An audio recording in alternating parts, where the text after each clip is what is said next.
সুপ্রিয় শিক্ষার্থী বন্ধুরা, আশা করি ভালো আছো সবাই। আমি ভালো আছি।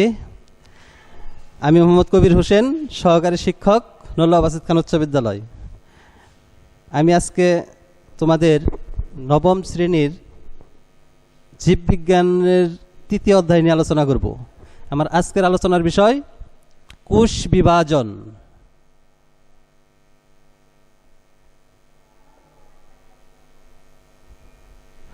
ইংরেজিতে বলে সেল ডিভিশন। তাহলে প্রথমে জেনে নেওয়া যাক কোষ বিভাজন জিনিসটা কি। কোষ বিভাজন হচ্ছে একটি সজীব মাতৃকোষ যে প্রক্রিয়ায় দুই বা ততোধিক অপত্য কোষ সৃষ্টি করে তাকে বলা হয় কোষ বিভাজন। কি বললাম? যে প্রক্রিয়ায় একটা সজীব কোষ, মনে করো এটা একটা সজীব কোষ, এটা হচ্ছে তার নিউক্লিয়াস, এগুলো হচ্ছে সাইটোপ্লাজম।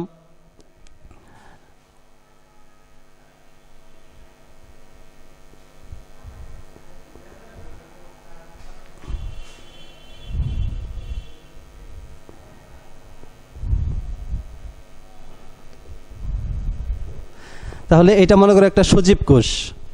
এই সজীব কোষটা বিভাজিত হয়ে একাধিক অপত্য কোষ সৃষ্টি করছে। যে কোষটা বিভাজিত হয়েছে তাকে আমরা বলবো মাতৃকোষ। যে কোষটা বিভাজিত হচ্ছে তাকে বলবো মাতৃকোষ, অর্থাৎ মাদার সেল। আর বিভাজিত হয়ে যে দুইটা নতুন কোষ সৃষ্টি করছে তাদেরকে বলবো আমরা অপত্য কোষ। ইংরেজিতে যাকে বলা হয় ডটার সেল। যে কোষটি বিভাজিত হয় তাকে বলবো আমরা মাতৃকোষ, এবং যে বিভাজিত হয়ে যে কোষটি উৎপন্ন হয় তাকে বলবো আমরা অপত্য কোষ বা ডটার সেল। এখানে কিন্তু সন সেল হয় নাই। কেন? কারণ এই ডটার সেলটাই আবার পরবর্তীতে কি হবে? মাদার সেল হবে। এই কারণে এটাকে বলা হচ্ছে ডটার সেল বা অপত্য কোষ। তাহলে আমরা জানলাম কোষ বিভাজন কি, এবং কোষ বিভাজনের ফলে যে কোষ সৃষ্টি হয় তাকে বলবো আমরা অপত্য কোষ, আর যে কোষটি বিভাজিত হয় তাকে বলবো মাতৃকোষ। তাহলে সংজ্ঞাটা আমি আবার বলছি। যে প্রক্রিয়া একটা সজীব কোষ বিভাজিত হয়ে দুই বা ততোধিক, অর্থাৎ দুইয়ের অধিক অপত্য কোষ সৃষ্টি করে তাকে বলা হয় কোষ বিভাজন বা সেল ডিভিশন। এবার আসি আমরা কোষ বিভাজনের ক্লাসিফিকেশনে, অর্থাৎ শ্রেণীবিভাগ। কোষ বিভাজন কত প্রকার? কোষ বিভাজন হচ্ছে তিন প্রকার। এটাকে যদি আমরা ভাগ করি, তিন ভাগে ভাগ করতে পারি। অ্যামাইটোসিস,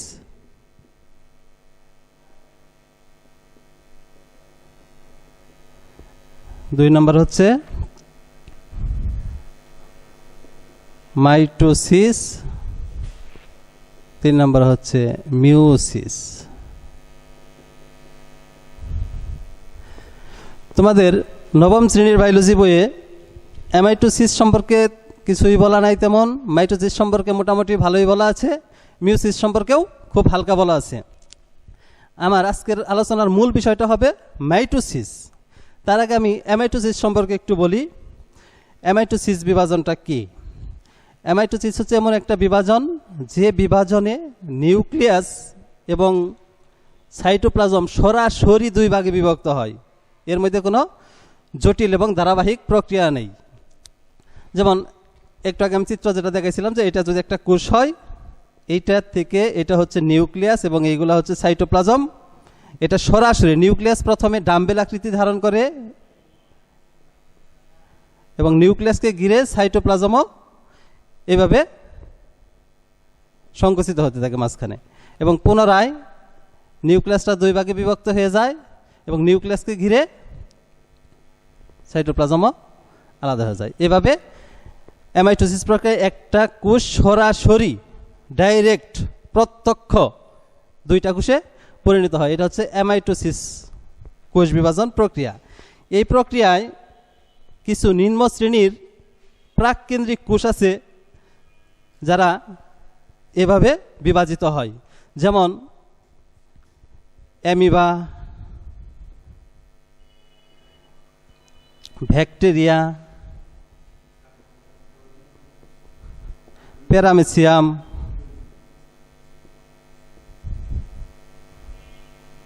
মেসি ইত্যাদি।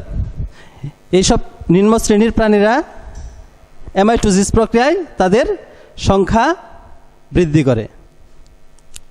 পরীক্ষায় আসতে পারে, এখানে ছোট্ট একটা প্রশ্ন আসতে পারে যে অ্যামাইটোসিস কোষ বিভাজনকে কেন প্রত্যক্ষ কোষ বিভাজন বলা হয়। এবার আসি মাইটোসিস কোষ বিভাজন।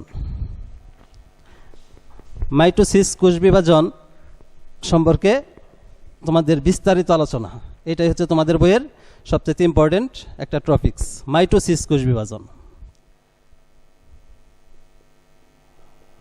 মাইটোসিস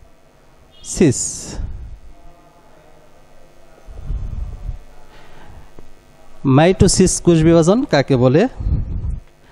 একটা কোষের মধ্যে নিউক্লিয়াস এবং সাইটোপ্লাজম থাকে। তাহলে এটা যদি আমরা বিস্তারিতভাবে বলি, যে কোষ বিভাজন প্রক্রিয়ায় নিউক্লিয়াস এবং ক্রোমোজোম উভয়ই একবার বিভাজিত হয়ে সম আকৃতির সমগুণ সম্পন্ন এমন দুটি অপত্য কোষ সৃষ্টি করে যাদের ক্রোমোজোম সংখ্যা মাতৃকোষের সমান থাকে। আমি আবার বলছি, এটা একটা জটিল এবং ধারাবাহিক প্রক্রিয়া। তাহলে আরও যদি বিস্তারিতভাবে বলি, তাহলে এভাবে বলা যায়, যে জটিল এবং ধারাবাহিক প্রক্রিয়ায় জীবদেহের মাতৃকোষ প্রথমে নিউক্লিয়াস এবং পরে সাইটোপ্লাজম উভয়ই একবার বিভাজিত হয়ে সম আকৃতির সমগুণ সম্পন্ন এমন দুটি অপত্য কোষ সৃষ্টি করে যাদের ক্রোমোজোম সংখ্যা মাতৃকোষের সমান থাকে। তাহলে কি বুঝলাম? যে মাইটোসিস কোষ বিভাজনে একটা ধারাবাহিক প্রক্রিয়া, এখানে প্রথমে নিউক্লিয়াসের বিভাজন ঘটবে, পরে সাইটোপ্লাজমের বিভাজন ঘটবে। এখানে নিউক্লিয়াসের বিভাজনকে বলা হবে হচ্ছে ক্যারিওকাইনেসিস। ক্যারিওকাইনেসিস,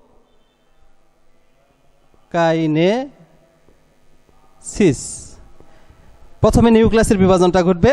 এই নিউক্লিয়াসের বিভাজনকে বলা হবে ক্যারিওকাইনেসিস, কারণ নিউক্লিয়াসের আরেকটা নাম হচ্ছে ক্যারিওন। ক্যারিওন থেকে আসছে ক্যারিওকাইনেসিস। নিউক্লিয়াসের বিভাজনটা যখন সম্পূর্ণ হবে তখন শুরু হবে হলো সাইটোপ্লাজমের বিভাজন, একে বলা হয় সাইটোকাইনেসিস।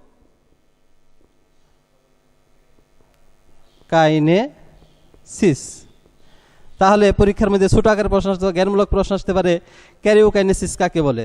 কি বলবা? যে নিউক্লিয়াসের বিভাজনকে ক্যারিওকাইনেসিস বলা হয়। যদি সাইটোকাইনেসিস আসে তাহলে সাইটোপ্লাজমের বিভাজনকে সাইটোকাইনেসিস বলা হয়। এখন মাইটোসিস কোষ বিভাজন যে জটিল এবং ধারাবাহিক প্রক্রিয়ায় ঘটে তাকে 5টি ধাপে বা স্টেজে বা পর্যায়ে ভাগ করা হয়েছে। কি কি সেই পর্যায়গুলো? Number 1, prophase.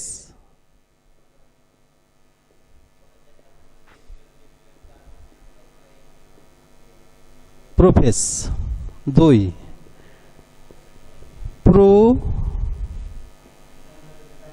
Metaphase.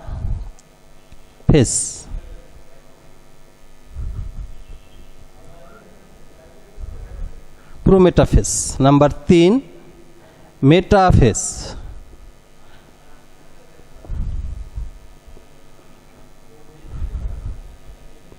Metaphase. Number 4, anaphase.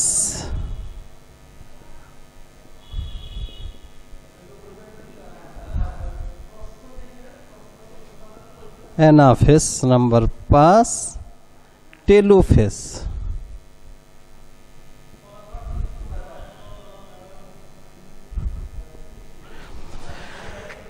তাহলে এই জটিল প্রক্রিয়াটা 5টি ধাপে সম্পন্ন হয়। 5টি ধাপে সম্পন্ন হয়। আমরা আস্তে আস্তে এক একটা ধাপের বর্ণনা দেখব। প্রোফেজ, প্রথমে আসবে আমাদের প্রোফেজ সম্পর্কে বর্ণনা।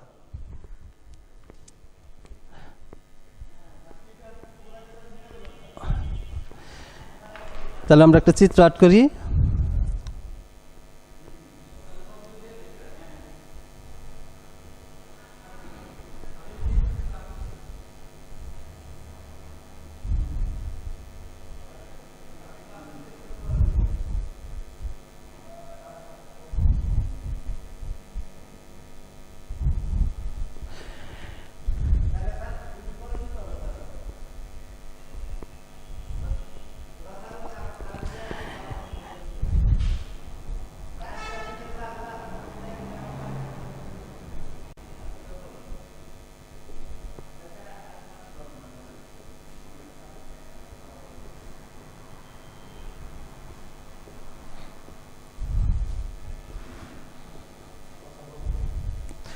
নিউক্লিয়ার মেমব্রেন, তারপরে এইগুলো হচ্ছে ক্রোমোজোম, এটা হচ্ছে নিউক্লিওলাস, আর এদিক থেকে হলো সাইটোপ্লাজম। প্রোফেজ দশার আগে আমাদের আর একটা জিনিস একটু জানতে হবে। একটা কোষ যখন বিভাজিত হয়, বিভাজিত হওয়ার আগে সেই কোষটার কিছু প্রস্তুতি নিতে হয়। সেই প্রস্তুতি যে নিতে হয়, সেই কোষের সেই প্রস্তুতি পর্যায়কে বলা হয় হলো ইন্টারফেজ। অর্থাৎ একটা কোষ বিভাজিত হওয়ার আগে কোষের যে প্রস্তুতি নিতে হয়, তখন তাকে বলা হয় ইন্টারফেজ দশা। সেই ক্ষেত্রে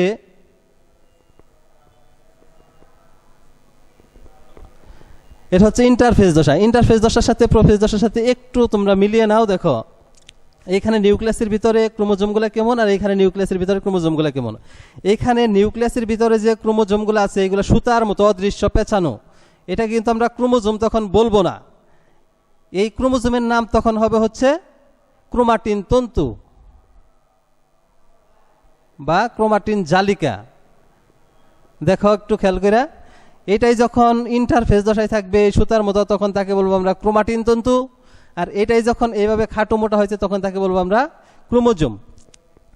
এই ইন্টারফেজ দশা পরবর্তী ধাপটাই হচ্ছে প্রোফেজ দশা। আমি আরেকটু জিনিস বলে রাখি, একটা কোষ যখন বিভাজিত হয় তার প্রস্তুতিতেই সময় বেশি লাগে। অর্থাৎ মনে করো একটা কোষ বিভাজিত হইতে 100 মিনিট সময় লাগে, কথার কথা বললাম 100 মিনিট সময়।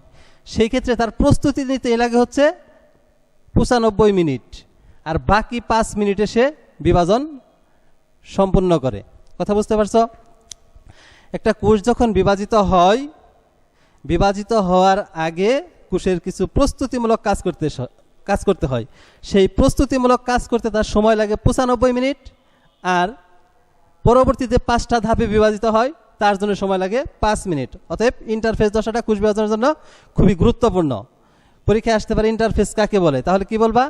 যে কোষ বিভাজনের পূর্বে কোষের যে কিছু প্রস্তুতিমূলক কাজ সম্পন্ন করতে হয় তাকে বলা হয় ইন্টারফেজ দশা। অথবা এইভাবে বলতে পারো, ক্যারিওকাইনেসিস এবং সাইটোকাইনেসিসের পূর্বে কোষকে যে প্রস্তুতিমূলক কাজ করতে হয় তাকে বলা হয় হচ্ছে ইন্টারফেজ দশা। এবার আমরা আসি প্রোফেজ। প্রোফেজ দশায় কি কাহিনীটা ঘটে আমরা খুব কম কথার মধ্যে সেটা বলবো। প্রোফেজ, প্রোফেজ শব্দের অর্থটা একটু জানো। প্রোফেজ, প্রো মানে আদি বা প্রাক, ফেজ মানে পর্যায়। তাহলে আদি পর্যায়, এই পর্যায়ে কি ঘটে? এই পর্যায়ে ঘটে, চিত্র দেখে দেখে তোমরা বলতে পারবে। এই ধাপে কোষের নিউক্লিয়াস আকারে বড় হয়। এই ধাপে কোষের নিউক্লিয়াস আকারে বড় হয়। কোষের ভিতরে অবস্থিত ক্রোমোজোমের মধ্যে জল বিয়োজন আরম্ভ হয়, অর্থাৎ ডিহাইড্রেশন, পানি শোষণ। তাহলে কি বললাম? কোষের ভিতরে অবস্থিত ক্রোমোজোমের মধ্যে জল বিয়োজন শুরু হয়, ফলে ক্রোমোজোমগুলো খাটো মোটা এবং স্পষ্ট হয়। এই অবস্থায় একে অনুবীক্ষণ যন্ত্রের নিচে রাখলে তা দৃষ্টিগোচর হয়।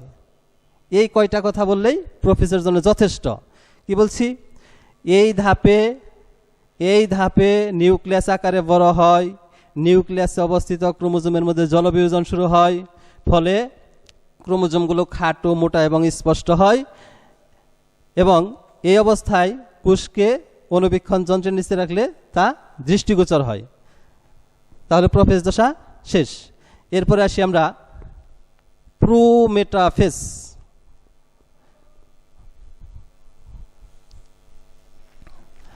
প্রোমেটাফেজ, এই ধাপে কি ঘটে?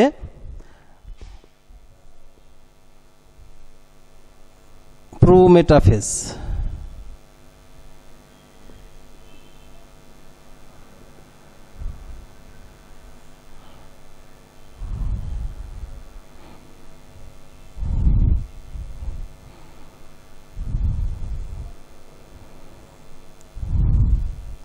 এই ধাপে কি ঘটে? আমি চিত্রটাকে আট করি, তারপরে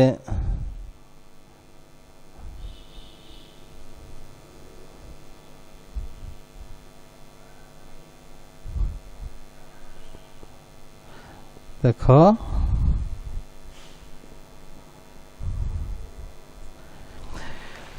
এই ধাপে যেটা ঘটে সেটা হচ্ছে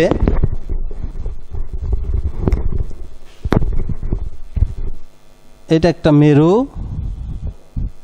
এটা একটা মেরু, দুই মেরুর মধ্যবর্তী যে জায়গা এটাকে বলা হয় বিষুবীয় অঞ্চল।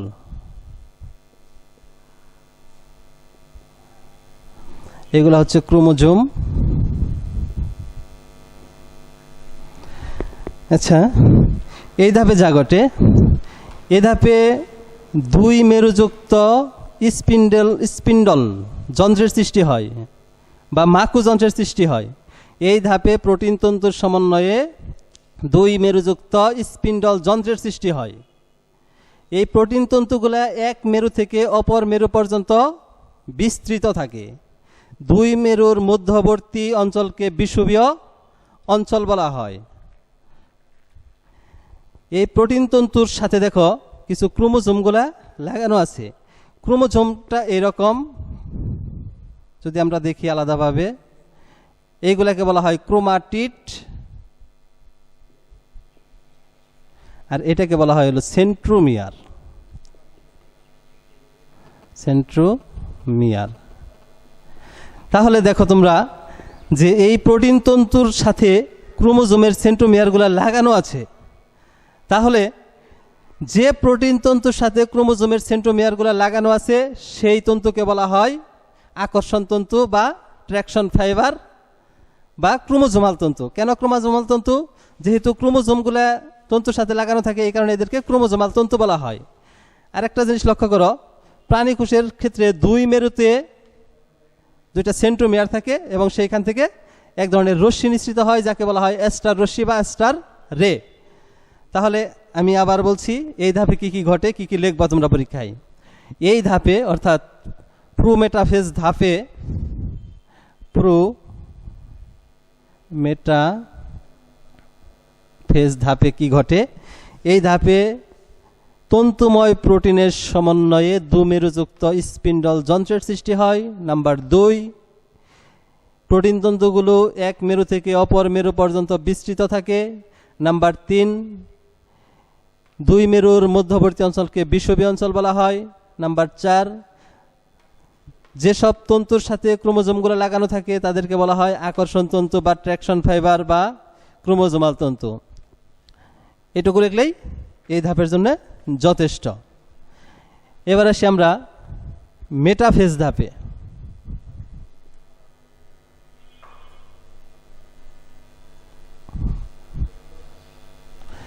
মেটাফেজ ধাপে কি এটা ঘটে দেখো।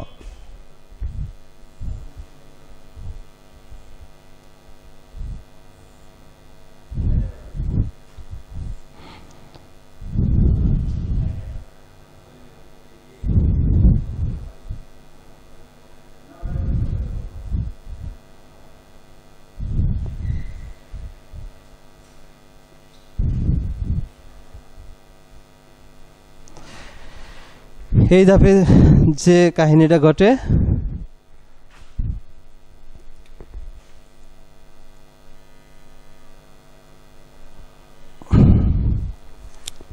মেটাফেজ।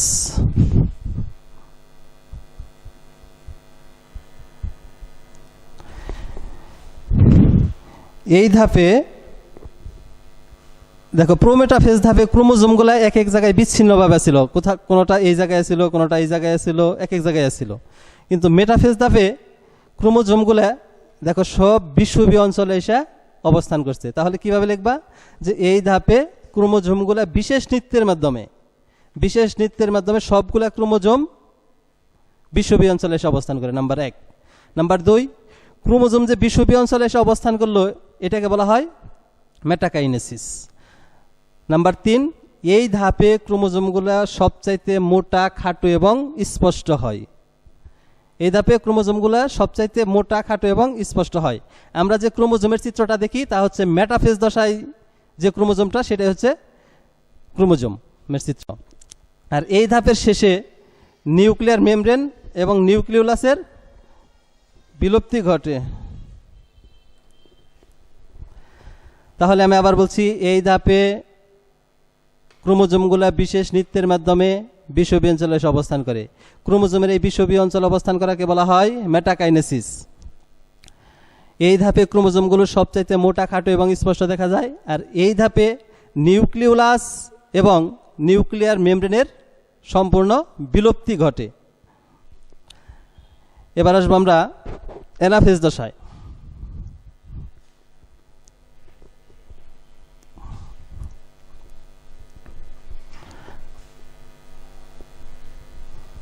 অ্যানাফেজ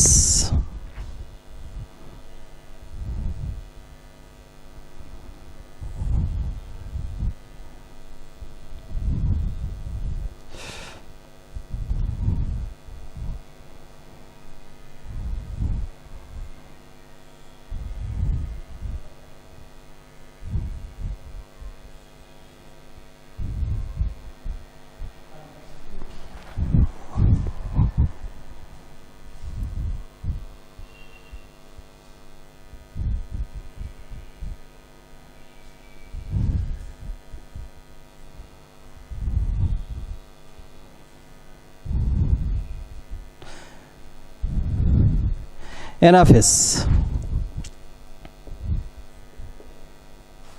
অপত্য ক্রোমোজোম।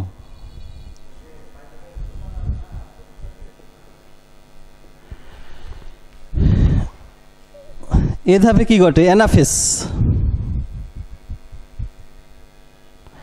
অ্যানাফেজ শব্দের অর্থ হচ্ছে গতি পর্যায়।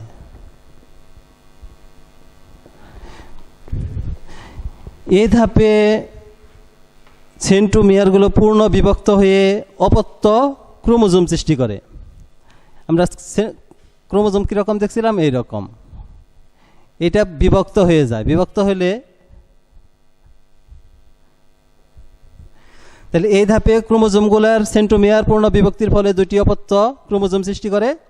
প্রতিটি অপত্য ক্রোমোজোম তার স্ব মেরুর দিকে ধাবিত হয়, নিকটস্থ মেরুর দিকে ধাবিত হয়।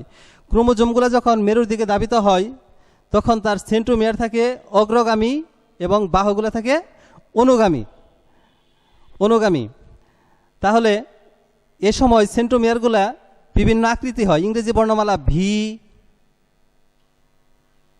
এল, জে এবং আই আকৃতি হয়, অর্থাৎ মেটাসেন্ট্রিক, সাবমেটাসেন্ট্রিক, অ্যাক্রোসেন্ট্রিক, টেলোসেন্ট্রিক। তাহলে অ্যানাফেজ দশায় ক্রোমোজোমের সেন্ট্রোমিয়ার যখন পূর্ণ বিভক্ত হয়, সেন্ট্রোমিয়ারের অবস্থান অনুযায়ী ক্রোমোজোমগুলোর নামকরণ করা হচ্ছে মেটাসেন্ট্রিক, সাবমেটাসেন্ট্রিক, অ্যাক্রোসেন্ট্রিক, টেলোসেন্ট্রিক। ক্রোমোজোমগুলো মেরুর দিকে পৌঁছালেই অ্যানাফেজ তথা গতি পর্যায়ের সমাপ্তি ঘটে। আমি আবার বলছি, এ ধাপে সেন্ট্রোমিয়ারের পূর্ণ বিভক্তির ফলে অপত্য ক্রোমোজোমের সৃষ্টি হয়। অপত্য ক্রোমোজোমগুলো তার নিজ নিজ মেরুর দিকে ধাবিত হয়। ক্রোমোজোমগুলো যখন স্ব মেরুর দিকে ধাবিত হয় তখন তার সেন্ট্রোমিয়ার থাকে অগ্রগামী এবং বাহুগুলো থাকে অনুগামী। ক্রোমোজোমগুলো তার স্ব মেরুর দিকে পৌঁছালেই অ্যানাফেজ তথা গতি পর্যায়ের সমাপ্তি ঘটে। এরপর আসি হচ্ছে টেলোফেজ দশায়।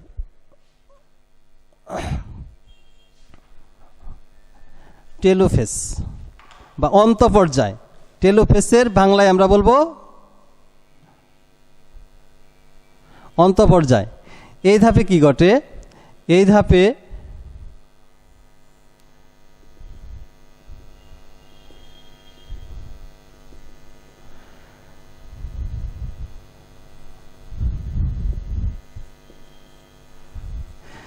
টেলোফেজ হচ্ছে প্রোফেজ ধাপের বিপরীত। প্রোফেজ ধাপে যা ঘটেছিল, টেলোফেজ ধাপে তার বিপরীত কাহিনীটা ঘটবে। প্রোফেজ ধাপে জলবিয়োজন শুরু হয়েছিল, এই ধাপে জলযোজন শুরু হবে। ওই ধাপে ডিহাইড্রেশন হয়েছিল, এখানে হাইড্রেশন শুরু হবে। ক্রোমোজোমগুলা খাটো এবং মোটা হয়েছিল প্রোফেজ দশায়, এই ধাপে ক্রোমোজোমগুলা লম্বা, সরু এবং অদৃশ্য হতে থাকবে। এই ধাপের শেষে একটা নিউক্লিয়াস থেকে দুইটি অপত্য নিউক্লিয়াসের সৃষ্টি হবে। যখন নিউক্লিয়াস বিভাজিত হয়ে একটি নিউক্লিয়াস থেকে দুইটি নিউক্লিয়াস হবে তখন বিভাজিত হবে সাইটোকাইনেসিস, অর্থাৎ সাইটোপ্লাজমের বিভাজন হবে। এই কোষের মাঝ বরাবর একটা কোষ প্লেট তৈরি হবে। কোষ প্লেট তৈরি হলে তখন এই একটা কোষ থেকে দুইটা কোষ হয়ে যাবে। তাহলে আমরা দেখলাম মাইটোসিস কোষ বিভাজনের একটা ধারাবাহিক প্রক্রিয়া দেখলাম। প্রথমে prophase, prometaphase, metaphase, anaphase, telophase. এই ধাপের মাধ্যমে একটা কোষ থেকে দুইটা অপত্য কোষ সৃষ্টি হয়। এখন এই যে দুইটা কোষ হইল, এই দুইটা কোষ আকারে, আকৃতিতে, গুণাগুণে সবই মাতৃকোষের অনুরূপ। এই কারণে মাইটোসিস কোষ বিভাজনকে সমীকরণিক বিভাজন বা ইকুয়েশনাল ডিভিশন বলা হয়। পরীক্ষায় ভেরি ভেরি ইম্পর্টেন্ট অনুধাবন প্রশ্নের জন্য মাইটোসিসকে কেন ইকুয়েশনাল ডিভিশন বলা হয়, অথবা মাইটোসিসকে কেন সমীকরণিক বিভাজন বলা হয়, অথবা মাইটোসিসকে কেন পরোক্ষ কোষ বিভাজন বলা হয়, অথবা মাইটোসিসকে কেন সদৃশ কোষ বিভাজন বলা হয়, যে কোনোভাবে আসলে উত্তর একটাই। তাহলে এই মাইটোসিস কোষ বিভাজনের ফলে আমাদের দৈহিক বৃদ্ধি ঘটে। এটার কিছু অপকারী দিক আছে। মাইটোসিস কোষ বিভাজনটা যদি স্বাভাবিকভাবে না ঘটে তাহলে আমাদের দেহে বিভিন্ন রোগ সৃষ্টি হতে পারে, যেমন ক্যান্সার। ক্যান্সার হচ্ছে মাইটোসিস কোষ বিভাজনের অস্বাভাবিক কোষ বিভাজনের ফলে ক্যান্সার হয়। এটা একটু জেনে রাখো। সময় স্বল্পতা, পরবর্তী ক্লাসে ক্যান্সার সম্পর্কে আলোচনা করব এবং মাইটোসিসের গুরুত্ব সম্পর্কে আলোচনা করব। তাহলে আজকে তোমরা যা পড়লা সেখান থেকে তোমাদের যে বাড়ির কাজটা থাকবো সেটা হচ্ছে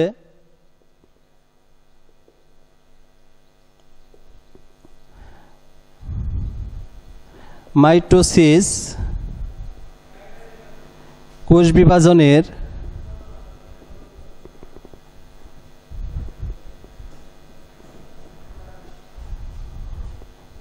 ধাপসমূহের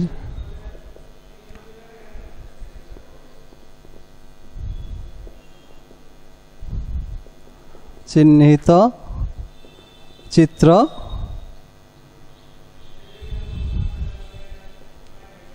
শ্রেণী শিক্ষকের নিকট জমা দিবে। অর্থাৎ স্কুল যখন খোলা হয় তখন মাইটোসিসের যে কোষ বিভাজনের 5টা ধাপ, সেই ধাপের চিহ্নিত চিত্র তোমার ওই ক্লাস টিচারের কাছে জমা দিবে। তো শিক্ষার্থী বন্ধুরা, করোনার এই পরিস্থিতিতে সবাই ঘরে থাকবে, সুস্থ থাকবে, ভালো থাকবে। যদি কোনো প্রয়োজনে বাইরে যেতেই হয় মাস্ক ব্যবহার করবে এবং বাহির থেকে এসে সাবান দিয়ে ভালো করে 20 সেকেন্ড যাবৎ হাত ধৌত করবে। কারণ এইটা সংক্রমণের প্রধান হাতিয়ারই হচ্ছে আমাদের হাত। আমাদের হাত হচ্ছে সবচেয়ে বড় শত্রু। এই কারণে বাহিরে গেলে তোমরা বাসায় এসে সাবান দিয়ে 20 সেকেন্ড যাবৎ হাত ধৌত করবে। খুদা হাফেজ।